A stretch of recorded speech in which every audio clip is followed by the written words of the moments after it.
حدیث نمبر ہے 340۔ عبداللہ بن عمر رضی اللہ عنہما فرماتے ہیں کہ نبی پاک صلی اللہ علیہ وسلم نے حدیث کا مفہوم میں آپ نے فرمایا وہ شخص جس کی عصر کی نماز جاتی رہے ایسا ہے گویا کہ اس کے اہل و مال سب ہلاک ہو گئے۔ عصر کی نماز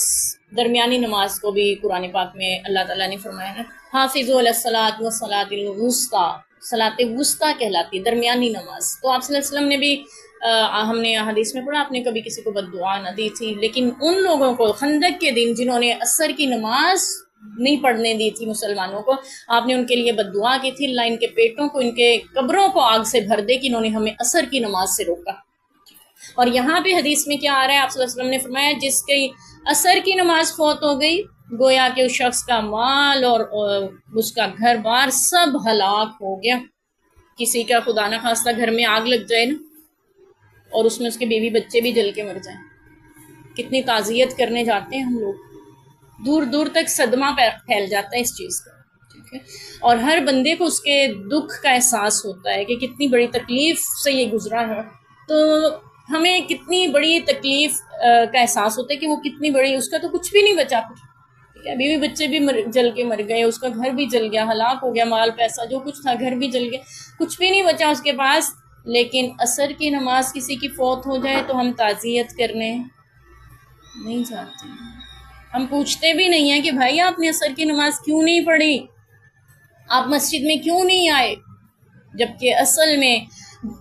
اس کا مال اور اہل و عیال ہلاک ہو گیا ہے، یعنی اتنا بڑا نقصان ہے جس کی عصر کی نماز فوت ہو جائے۔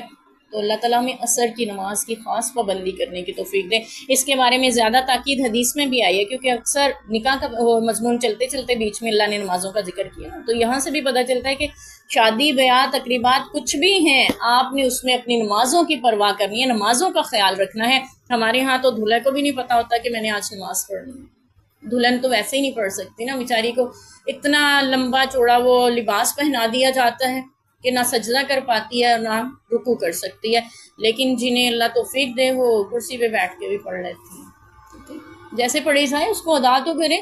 بھی فرض ہے آپ پہ، آپ دلہن ہیں تو معاف نہیں ہو گئی آپ پہ، یا دھلا ہے تو اس پہ معاف نہیں ہو جاتی دھلا بن کے، نماز پڑھیں گے آپ وہاں پہ بھی، لیکن وہی جو پیچھے ہمیں گنجائش ملی اس پہ عمل ضرور کیا جا سکتا ہے کہ آپ دونوں نمازیں جمع کر کے جا سکتے ہیں یا بعد میں جمع کر لے، یعنی مغرب عشاء کی جمع کر سکتے ہیں، تو وہ گنجائش سے آپ فائدہ اٹھا سکتے ہیں، معافی نہیں ہے کہ چاہے دھلا ہے یا دلہن ہے۔